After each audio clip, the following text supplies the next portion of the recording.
Caterpillar ke, jangan nak ikut tu. Jadi yang ini pun macam Prof kata telah didokong oleh Aqsa Sharif, memang NGO Palestin sendiri, tapi cuma ini cara strategi yang berbeza lah apa yang cuba dibuatkan. Dia kena satu, kita nak boycott nak buat apa kena ada evidence, benda tu kena kuat, jangan ikut bodoh-bodoh. Ini satu benda nak mengajar dengar tu, kena ada. Kita bukan senang bila kita boycott tu, bisnes tu tutup, kau nak cakap apa pada orang tu tak kerja kan, dia tak pasal. Nombor dua, macam Prof kata, memang silat gaya Facebook ni kata milik Israel juga macam ni. Kalau nak boycott macam ni, kita pun tak boleh buat. Jadi benda tu tak logik. Macam chip ni memang Israel memang ke depan bagian artificial intelligence ke apa semua, memang banyak bersangkut. Jadi kita tak boleh nak buat semua, tapi kita kena fokus approach kita dan biar benda tu kesan. Apa yang penting macam Prof cakap tadi, is a medium for us to ceritakan pasal isu Palestin, public advocacy. Yang kita nak betul-betul, I think that's why tu cakap Israel pun ada BDS department yang suntuk macam ni, biar kita jadi sampai paria, sampai semua orang nampak benda ni tak boleh, biar dia nak pergi nak melancung pun kita nak tutup. That's why yang itu satu benda banyak yang sekarang pun saya rasa yang agak menarik. Caterpillar ni satu benda kita buat dengan, kalau ada budak-budak Malay College yang tengok banyak kerja dengan Sam Davi itu, dengan banyak dengan corporate yang kita mungkin boleh nampak.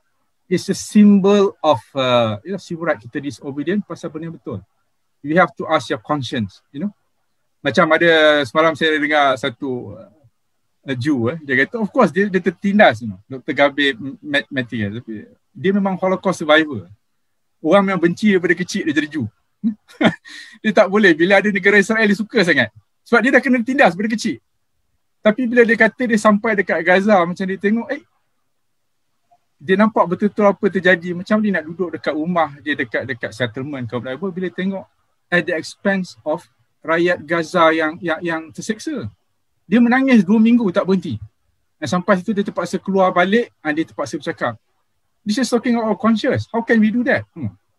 Akan dia kata, you macam sama jugalah, you dulu orang belasah you, bila dapat sini, you buat benda tu expense of you cannot do that. So kalau orang yang ada hati lah sebagai manusia, you cannot do that. Itu saya rasa untuk orang Malaysia dengar apa yang BDS kita ada terarah, saya rasa mungkin lepas ni kita boleh cakap pasal EFZ, satu benda yang saya rasa sangat menarik. Sekarang yang offend, mungkin lepas kita akan pergi ke arah tu. Minta maaf cakap mungkin saya ni lebih ke arah tu sebab kita macam nak fight. Tapi I think dekat sini pun I think Aqsa Sharif pun is very instrumental in creating the BDS, ways of kita fight untuk kita bersolidariti dengan rakyat Palestin. Nanti kat ujung nanti saya nak bagi EFZ, mungkin kat sini bukan saya nak tiap-tiap orang memainkan active role dalam kita bersama rakyat Palestin. Saya rasa EFZ tu sangat-sangat bagus, kita boleh buat sentiasa. Nak bagi duit pun, cuma lagi satu, ini saya bagi Dr. T sebelum saya pergi balik pada Prof Nazari. Semalam saya tengok yang Nadir itulah, dia orang bagi satu macam bagi derma ni, kadang-kadang dia kena tunggu perang. Sebelum perang sebulan ni duit tak masuk, dia kata. Ada yang ada seorang tu dia kata macam dia jumpa Nadir, dia kata Nadir ada tak duit, dia kata macam anak dia sakit kanser, macam dia nak ke hospital, dia tak ada duit. Dia kata tengok, tapi dia kata akaun tak ada duit, dia kata sekarang ni. Dia tu lepas tu tak apalah kita tengok kan. So dia kata 2 minggu lepas tu dia jumpa kat masjid, dia kata Nadia dia tak kata anak macam mana, dia tanya kat masjid. Anak lah tadi Allah sayang hari, so dia bagi. So benda macam ni macam ada sekarang rakyat Palestin dia kata yang dia kat universiti dia tengah belajar. Ada sekali satu perempuan dia kata dia collapse depan pintu macam kenapa macam depan masuk universiti. So macam dia kata rupanya dia tak ada duit. Dia tak ada duit dan dia berjalan berapa kilometer dia bukan RM5 untuk makan, untuk pergi ke situ. Pagi tadi saya kebetulan saya tengok juga pasal yang kuasa Israel sekarang dah lepas ni. Saya ini mungkin Prof T boleh terangkan juga. Basically Israel sekat duit daripada Qatar nak masuk. You tak ada duit ni. Nak bayar gaji semua dia sekat. Udahlah yang kat situ tak ada kerja. Dah keluar tak ada kerja. Macam Nadir tu kata dah 30 lebih. Dia tak boleh nak kahwin sebab tak ada kerja. Rumah tak ada, tapi dalam keadaan tu memang tertekan. Nak jadi apa? Memang masuk askar jadi Ya, kalau macam tengok tadi yang UN dah cakap by 2020, kita dah 2021. It's unlivable dekat Gaza tu. Tak boleh hidup. You know? Yang saya tak tahu sekarang dia dah sekat kat situ, bukan setakat sekat dekat situ. Dia kata daripada 2014 ni dah meletup, dah hancur tu. Bahan binaan nak masuk pun dia tak bagi. Dia tadi kata bagi makan tu cukup-cukup makan, jangan kau mati. Jadi bayang tak tahu lah, jadi macam mana dia kata, of course dia punya hujah, dia kata aku bagi kau duit, kau beli aku balik roket, kau tembak aku, so aku sekat kau. Jadi macam kita betul-betul kat sini at their mercy. Macam you know, saya bagi kat Prof T macam mana nak masukkan duit, macam mana kau asam Israel dia buat sampai macam tu. Prof T. Tak. Alhamdulillah. Terima kasih. Dia ada beberapa cara untuk masuk duit kan. Tak semestinya kita bawa dalam poket pergi. Ada orang bawa dalam suitcase pergi. Tak. Dia tak, zaman sekarang.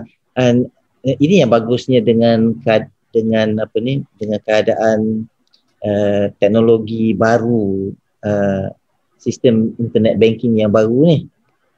So jadi all you have to show bila kita nak membeli barang atau apa, yang kita perlu tunjuk adalah duit masuk ke akaun penerima. Jadi tak payah pergi ke bank bawa keluar duit ke bank.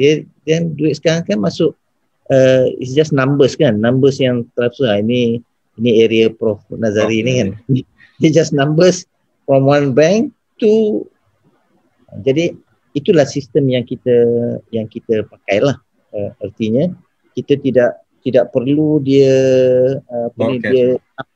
sampai secara tapi bukan apa Prof, kan yalah, takkan negara Qatar sekaya tu, sepandai tu, dia nak bawa cash hantar ke Gaza. Jadi mesti ada logik, takkan dia bodoh sangat. Jadi saya tak faham itu je. Dia masalah tu bila when it comes to government, dia tough sikit. Sebab Qatar tu, bila dia government to government, bila NGO ni dia kecil. Lepas tu bila jadi kita banyak perkara yang kita boleh buat. Contoh kalau biasanya antara salah satu cara kami adalah orang yang buat bisnes ni kata dia di Beirut. Beirut selalunya tempatnya gitulah, di Beirut atau di Qatar atau mana kan. Where payment is made, kalau kita katalah kita order katakan tilam. Let's say kita order tilam daripada China. Alright? Yang supply-nya dia ada account di Beirut. So we just pay to the account in Beirut. Orang tu pay to the Chinese tak apa-apa je. Lepas tu orang bisnes you buat macam mana pun sekatan, dia know how to untuk masukkan. Itu pandai-pandai dia lah, ikut cara dia kan. To us is just how much does it cost. Dan satu lagi, kalau kita banyak beri bantuan yang in terms of food kan. Food tu dia ada dua perkara. Satu, sebahagiannya dia tidak ada sekatan sangat. Cuma dia mahal. Because bagi orang di Israel, they also need to sell their food. Yang dia tu kan, bukan semuanya overseas je. So they need to also sell. And Gaza is of course a market lah. Jadi memang ada masuk. Dan bumi Gaza pula, kalau dari segi tanaman-tanaman ni, dia bagus. Dia ada area di Gaza tu, dia ada area dia yang very fertile. Dan memang kalau kita pergi, memang kita tengok. Dan dia satu very fertile, satu dia telah difertilkan. Dia asalnya tanah desert kan, tapi telah because manusia ni bila when you kena penjara lama, you pandai sehingga kan you boleh daripada desert tu pun you boleh hidupkan balik dia. Contoh yang kami pernah sponsor projek membela ikan talapia di Gaza tu. Projek ikan talapia Tapi dia ikan tilapia yang hidup di dalam air masin. Dia orang boleh buat ikan tilapia hidup dalam air masin. Sebab Apa buat tu air bro? Diorang tu siapa? orang Palestin? Oh kita? orang di Gaza. Okay. Kita pernah sponsor projek tu dan pernah pergi. Dan memang tapi ikan tilapia dia besar. Yang kedua ni ikan tilapia air masin ni rupanya memang jauh lebih sedap daripada ikan dia tak hanya tak kata yang kita tu macam rasa ada selut, tak ada. Ini air masin ni dia macam air laut tapi dia buat di darat lah. Itu sebagai contoh. So dia orang very creative dan kalau food staff banyak, cumanya mahal.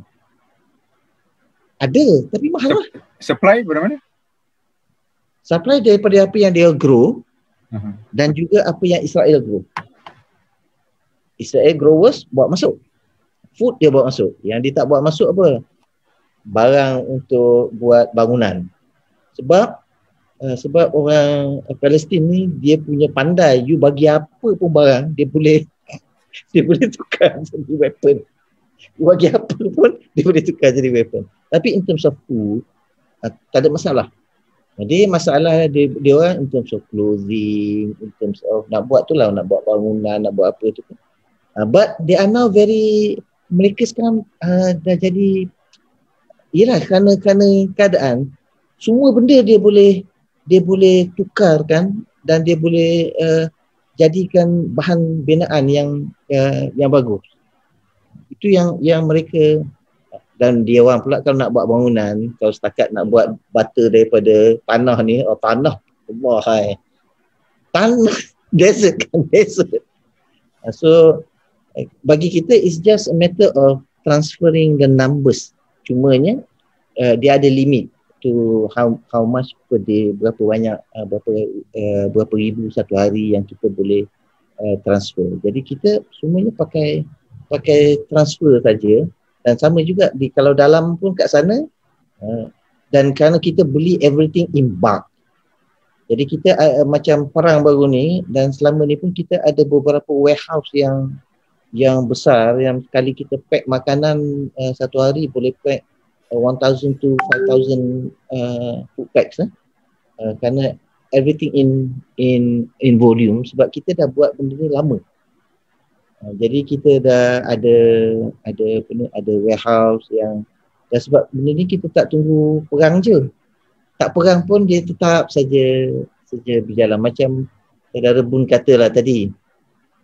Itu pula sebab itu kalau untuk kami Aqsa Sharif dengan MyCare that's why advocacy is important to us. Jadi kita perang ke tak perang kita tetap saja buat kutipan dan kita banyak sebab orang susah nak derma kalau dia tak tahu isu. So advocacy is important. Bila dia tahu macam Bung cakap kan, Bung dah 30 tahun lebih tahu isu ni tapi baru sebulan ni baru terasa baru faham. It took you 30 odd years to understand. Kan dia bergantung lah. Mungkin sometimes dengar talk show BDS, ada orang dia dengar ceramah saya di surau ke di masjid ke di pejabat ke di sekolah ke di PIBG ke dia dengar baru dia faham isu. So sebab tu bagi kami that advocacy is adalah amat penting. Soal nak salur duit tu itu sebenarnya that is the easy part. It's not the hard part tu. Dulu ya masa kita mula-mula tu tak kerti kan. Sekarang it is the easy part lah. Because payment dia tidak semestinya di dalam Palestin saja. Takutlah kalau dia ada macam setengah, saya pun tak faham sangat international mungkin ada payment gateway tu mungkin di own by US dia boleh cakap nak masuk ke account dia boleh block. Let's say saya seorang yang berniaga di Gaza contohnya. I do not have to have my account in Gaza. I see. Betul tak? Okay. I can have my account in Beirut.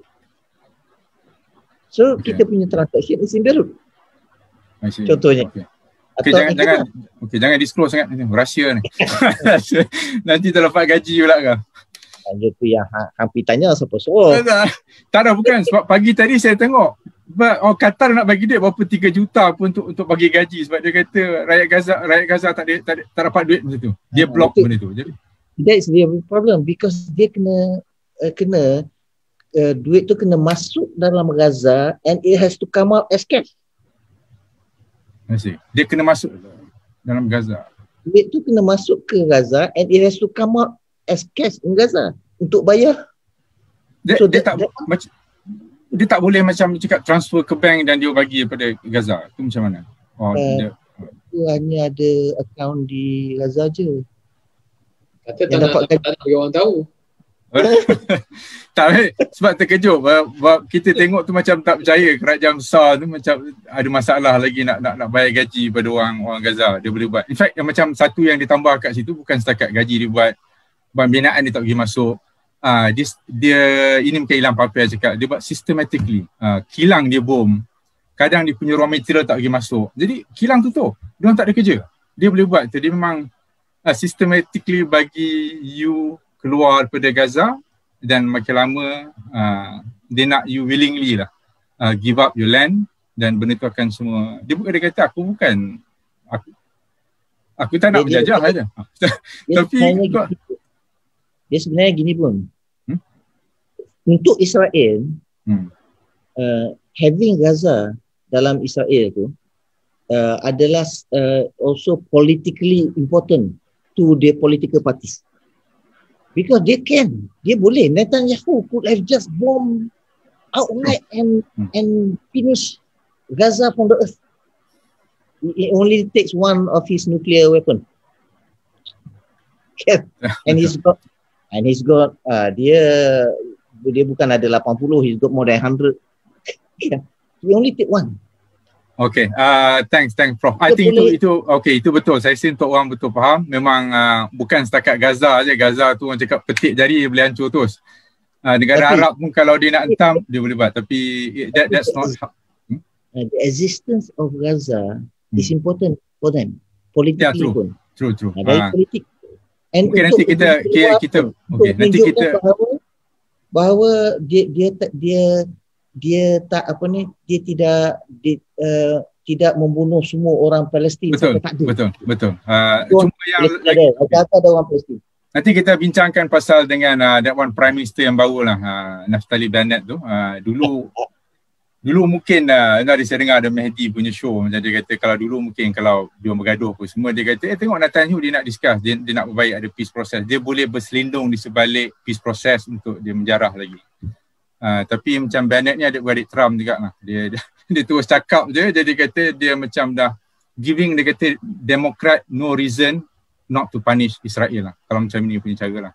Tapi before we go that, I nak, because ada setengah orang tu tak berapa faham lagi dengan I think BDS punya I think latest strategy which is I rasa sangat-sangat bagus, which is AFZ apartheid free zone. Mungkin Prof Nazari boleh ceritakan sikit ini sebagai aktif advocacy strategi yang BDS jalankan sekarang. Over to you Prof. Okay, terima kasih. Latar belakang kepada kempen AFZ ni adalah kesedaran di kalangan gerakan BDS dan juga penyokong Palestin bahawa sebenarnya Israel ini dia tidak berniat untuk memberikan apa-apa kawasan di dalam historik Palestin ini kepada orang Palestin. Dia nak kontrol semua. Jadi inilah kesilapan Yasir Arafat dulu atau PLO apabila dia bersetuju untuk mengadakan rundingan damai Oslo Accord 1993, kalau ingat dulu. Jadi dulu kan PLO dia lawan bersenjata lawan dengan Israel. Tapi pada tahun 1993 dia bersetuju dengan Amerika sebagai orang tengah untuk mengadakan rundingan damai dengan Israel. Jadi dia punya deal ni adalah Palestin, PLO kena berhenti serang dan Israel akan berikan dia kawasan tepi barat itu untuk menjadi negara Palestin. Itu dia punya deal lah. Jadi sebenarnya sepatutnya dia tak terima lah, sebab orang Zionis tu Palestin macam orang datang Malaysia, katakan orang datang ke Malaysia, bunuh orang rakyat Malaysia, kemudian halau keluar, kontrol sebahagian besar, kemudian kata okey main, dia kata kat kita, jom kita bincang, kami bagi kamu perlis ke ataupun sebahagian daripada Malaysia itu, jadi kamu jangan lawan kami lagi, dia akan kontrol yang lain. Itu dia punya. Kalau orang Malaysia, dia akan jawab, sudahlah kan, kamu datang berluar, datang nak ambil negara kita, anda nak bagi sebahagian kecil, nak buat rundingan, sorry lah, kita halau dia keluar, kita lawan sampai habis-habisan, sampai ketitisan darah yang terakhir, kata orang Melayu kan. Sepatutnya itu yang berlaku. Tetapi entah kenapa Yasir Arafat ni dia setuju. Okay, dia setuju. Jadi dia yang setuju, yang orang Palestin lain tak setuju. Sebagai contoh gerakan Islam Hamas tak setuju dari awal lagi. Dia kata haram, dia kata persetujuan sebab berdasarkan ulama-ulama Islam pun. Ulama Azhar pada tahun 50-an lagi telah buat fatwa bahawa haram untuk mengadakan rundingan damai dengan orang asing, orang kafir yang datang untuk ambil tanah orang Islam. Jadi ini adalah pendirian Islam lah. Tapi kalau orang biasa pun dia akan jawab macam tu kan. Kalau orang datang negara kita, ambil rapat tanah negara kita, kemudian nak berdamai, kita kata sorry, kamu kena keluar dulu lah kan, baliklah. Jadi PLO, kenapa itu menjaga politik lah dalam ceritanya kan. Sebab ada yang mengatakan bahawa dia dah desperate sebab dia dah hilang populariti dia berbanding dengan gerakan Hamas. Masa tu gerakan Hamas tengah nak naik ya. Dia nampak bahawa gerakan Islam ni semakin kuat. Jadi untuk counteract, the only way is dia buat deal dengan Israel pula. Itu yang PLO punya mistake lah. Dia telah mengorbankan prinsip dia. Okey, jadi Israel kata kalau kamu setuju, kita bagi West Bank ni jadi negara Palestin. Kamu boleh control the whole thing. Tapi sebenarnya ada 3 Palestin ni pun, West Bank ni ada 3 area. Area A, Area B, Area C. Area A dia bagi kawasan bagi Ramallah dan sebagainya untuk totally in the hands of Palestinian Authority. Kemudian area B joint control. Area C besar lagi, lebih kurang 60% of the West Bank itu masih lagi bawah Israel. Jadi dia dapat sikit je. Tapi PLO setuju. Okey. Tetapi selepas itu pada tahun 1993 1994 sebab pada itu tengok dia buat settlement tau. Israel buat settlement di West Bank. Sepatutnya dia tak buat. Di bawah perundingan damai itu patut tak ada. Tapi dia buat juga. Dia tambah settlement dia buat jalan raya dia. Projek jalan raya di West Bank tu selepas perundingan damai tu masa Yitzhak Rabin tu 600 juta US harga projek jalan raya dia, highway untuk orang Israel dia. Orang Palestin tak pakai. Jadi kalau dia betul-betul serius nak bagi West Bank pada Palestin, sebenarnya dia takkan buatlah highway tu kan. Sebab kan highway tu kan untuk long term kan. Tapi orang Palestin dia tak kenapa, dia setuju juga. Tapi yang berlaku ialah pendapatan haram semakin banyak. Jadi sekarang ni jelas sebenarnya bahawa Israel tidak ada niat untuk bagi West Bank kepada Palestin. Dia nak ambil sikit dan lama kelamaan dia dah terlewat apa dah. Dia arahkan kontrol semua dan orang Palestin dia nak bagi patah semangat lah. Kalau maknanya patah semangat, give up lah. Jadi itu yang dia sedang lakukan. Jadi gerakan orang Palestin lain lah, maknanya gerakan BDS ni menyedari bahawa memang itu adalah taktik dia. Dan oleh kerana itu, apa yang dipanggil sebagai two-state solution, ini yang menjadi asas kepada perjanjian Oslo Accord tu, two-state solution ni adalah sebenarnya tak boleh pakai. Ini adalah taktik Israel untuk terus mengawal Palestin dan menzalimi orang Palestin. Tetapi untuk memastikan bahawa PLO sekarang ni dah dinamakan Palestinian Authority ni masih lagi sudi untuk berunding dengan mereka, dia bagi duit. Jadi bagi duit. Sebagai contoh, Mahmud Abbas dan Palestine Authority ni, dia dapat duit daripada Amerika. Ini taktik Zionis lagi cerdik. Jadi sekarang dia tak payah belanja dah. Duit itu, projek dia tu ditanggung oleh Amerika Syarikat. Amerika Syarikat yang bagi duit kepada Palestine Authority. Gaji besar lah, maknanya Mahmud Abbas tu dapat gaji besar. Dia tak kacau, maknanya ada pejabat dia dan sebagainya kan. Dia tak kacau. Jadi dengan cara itu, orang Palestine Authority dia tak payah kerja. Dia dapat duit. Kerja dia apa? Kerja dia adalah kontrol orang Palestin lain. Kalau orang Palestin lain tu nak lawan, umpamanya kan, macam geng Hamas ke ataupun yang bukan Hamas yang tak setuju dengan yang marah kerana tanah mereka, rumah mereka diroboh, tanah mereka diambil. Orang-orang yang protes ni, ini nak kawal tu adalah kerja Palestinian Authority. Buat kerja kotor untuk dia orang. Bagi senjata lagi, ada senapang, ada pistol, ada stun guns, ada